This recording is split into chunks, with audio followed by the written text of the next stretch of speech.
आपको पता ही नहीं लगेगा और आप बदल जाएंगे। ना कोई चीरा फाड़ी होती, ना कोई सुई लगती, ना कोई टैबलेट लेनी पड़ती और ऑपरेशन सक्सेसफुल होता है। कौन सा ऑपरेशन? बोले हृदय परिवर्तन। कथा सुनने से क्या होता है? कितने लोग सहमत हैं इस बात से? कथा सुनने से क्या हो जाता है? हृदय परिवर्तन हो जाता है। हृदय तो वही है आपका जो था, बस जैसे लोहे में जंग लग जाए तो साफ कर दो, छूट जाती है। सोना गंदा हो जाए तो भट्टी पर डाल दो, साफ हो जाता है। उसी तरह सत्संग की आग में आपके हृदय का सोना जब तपता है तो चमक उठता है। उसी चमक को हृदय परिवर्तन कहते हैं। सारी गंदगी समाप्त हो जाती है जो थी। जन्म जन्म की गंदगी लिए बैठे हैं आप लोग अपने अंतःकरण में, हृदय में। आज आप सब आए। स्वर्गीय श्री परशुराम जी, श्रीमती जीराबाई यादव जी, श्री बाबूलाल यादव जी, श्रीमती कौशल्या यादव जी, आप भी कथा का रसपान कर रहे हैं और अपने लोक परलोक को सवार रहे हैं। श्री दिनेश यादव जी, पुत्री गंगोत्री, रिंकी पिंकी, समस्त यादव परिवार, रेलवे कॉलोनी भिलाई, छत्तीसगढ़ से आप सबका बहुत बहुत स्वागत और वंदन है कि आप लोग भगवान की कथा के लिए समय निकाले हैं। श्री राजा राम कौशिक जी, श्रीमती रामेश्वरी कौशिक जी, समस्त कौशिक परिवार अपने आत्म कल्याण के लिए कथा का आयोजन कर रहे हैं। बिलासपुर की पावन धरती छत्तीसगढ़ से आप आए।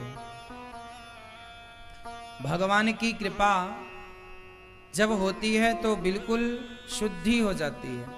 कल हम लोगों ने कथा में क्या सुना? मनु जी महाराज की 3 बेटियों की कथा, आकुति, देवहूति और प्रसूति। प्रियव्रत और उत्तानपाद की कथा आज सुनेंगे।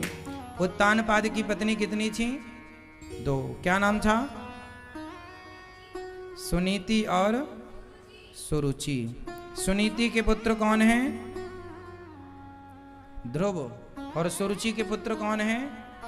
उत्तम। सुनीति क्या है और सुरुचि क्या है? सुनीति वो है जिसका हृदय परिवर्तन हो चुका है और सुरुचि वो है जिसका हृदय परिवर्तन नहीं। बताओ संसार में सबसे बुरा कौन है और सबसे अच्छा कौन है? मैया, सबसे बुरा कौन है ये बताओ आप।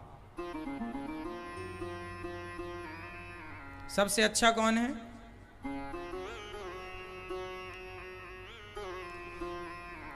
देखो, जितना ये दास अनिरुद्ध मैंने जाना, समझा, सीखा, उतना मैं जानता हूं, ना तो कोई अच्छा होता है ना तो कोई बुरा होता है।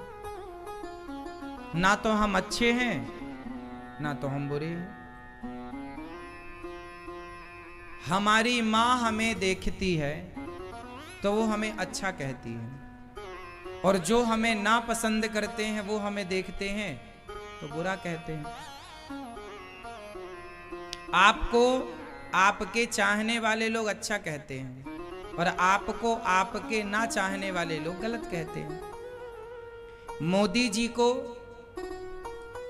उनकी पार्टी, उनके समर्थक सही कहते हैं और उनके विरोधी, विपक्षी गलत कहते हैं। अब बताओ कि वो अच्छे हैं कि बुरे हैं? आपके समर्थक आपको अच्छा कहते हैं, आपके विरोधी आपको बुरा कहते हैं। अब बताओ कि आप अच्छे हैं या बुरे हैं?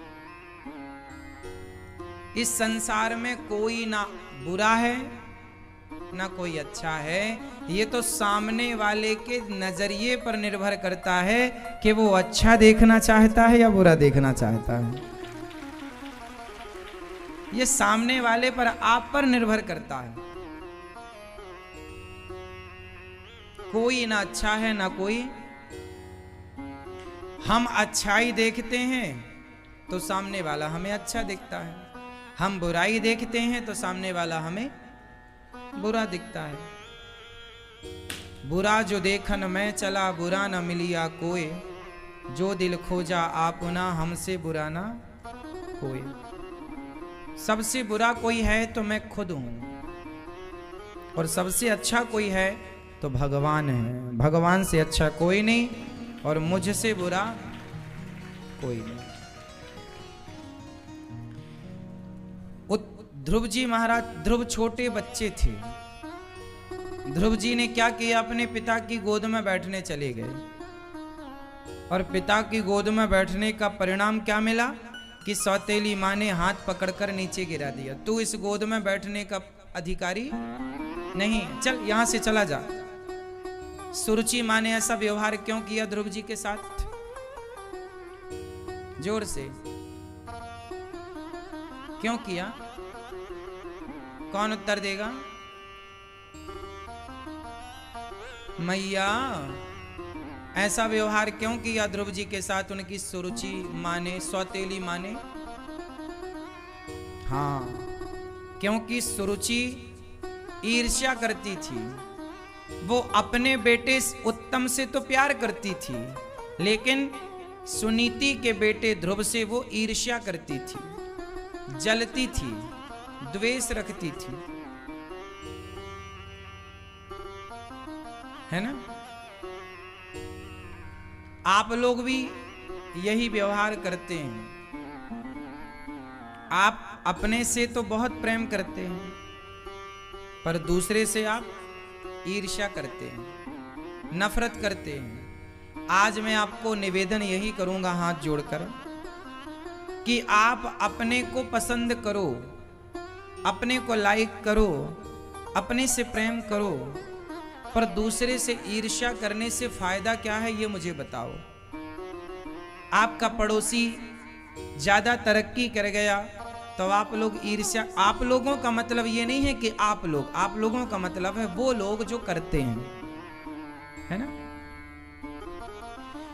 कोई तरक्की कर जाए तो फिर कुछ लोग जलते हैं कि ये कैसे तरक्की कर गया।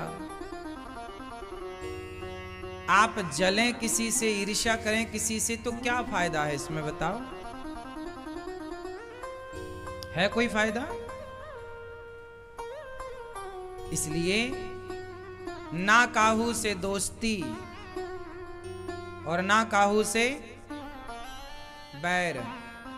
कबीरा खड़ा बाजार में सबकी चाहे खैर। ना तो दोस्ती अच्छी, ना तो दुश्मनी अच्छी।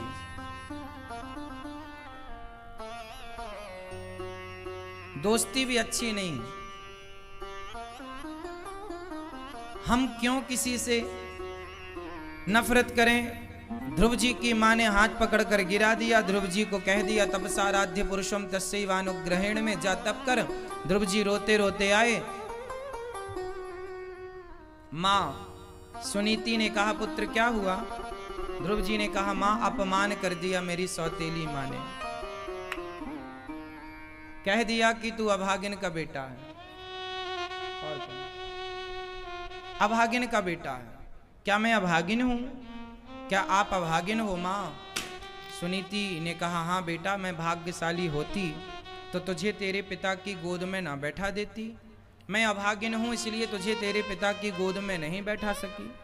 तू जा और तप कर। एक मां क्या कहती है अपने पुत्र से? जा करके तप कर, तपस्या। आप लोग भी अपने बच्चों को तपस्वी बनाओ। किसी से ईर्ष्या द्वेष करने से कोई लाभ नहीं। एक बात याद रखो, हर व्यक्ति अपने अपने भाग्य का खाता है। आपका इस तरफ वाला पड़ोसी अमीर है और इस तरफ वाला पड़ोसी गरीब है। दोनों सवेरे काम पर निकलते हैं, दोनों शाम को उसी समय आते हैं, दोनों के घर में दाल चावल सब्जी रोटी बनती है, दोनों ऑक्सीजन लेते हैं, पानी पीते हैं, लेकिन एक अमीर है एक गरीब है। क्यों ऐसा? सब एक से क्यों नहीं होते?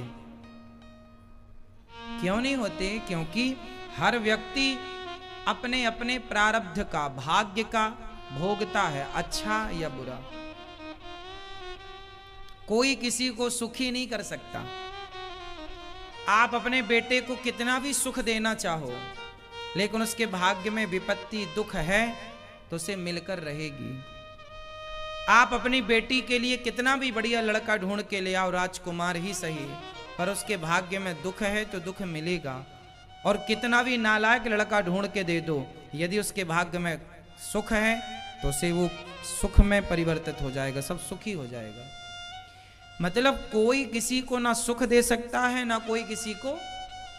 व्यक्ति अपने ही किसी जन्म के कर्मों का फल सुख या दुख के रूप में भोगता है और दोष भगवान को और समाज को लगाता है कि तुम्हारे कारण हमें ये दुख मिला। किसी के कारण किसी को सुख दुख मिलता ही नहीं है। आपको बहुत अच्छा पति मिला, ये आपके पिछले जन्म के पुण्यों का फल है। आपको बहुत बुरा पति मिला, ये आपके पिछले जन्म के पापों का फल है। दो ही चीज तो है, पाप और पुण्य। तीसरा क्या है? तीसरा भी है, वो आपको बताएंगे। तीसरा है मोक्ष। जो इस पाप पुण्य से बच जाता है उसी का मोक्ष होता है, वरना ये पाप पुण्य के पहिए में पिसते रहते हैं। तो हमारे जीवन में जो भी सुख या दुख है वो किसके कारण है? उत्तर दो जोर से। आपका भाग्य किसने लिखा है? आप बताओ। आपका भाग्य किसने लिखा है? भगवान ने। आपका भाग्य किसने लिखा है? हमने। आपका भाग्य किसने लिखा है? ब्रह्मा जी ने। भैया आप बताइए, पीछे वाले दादाजी, आपका भाग्य किसने लिखा है? ब्रह्मा जी ने कि भगवान ने? भगवान। पीछे वाली मैया बताओ, किसने लिखा है आपका भाग्य? किसने लिखा है?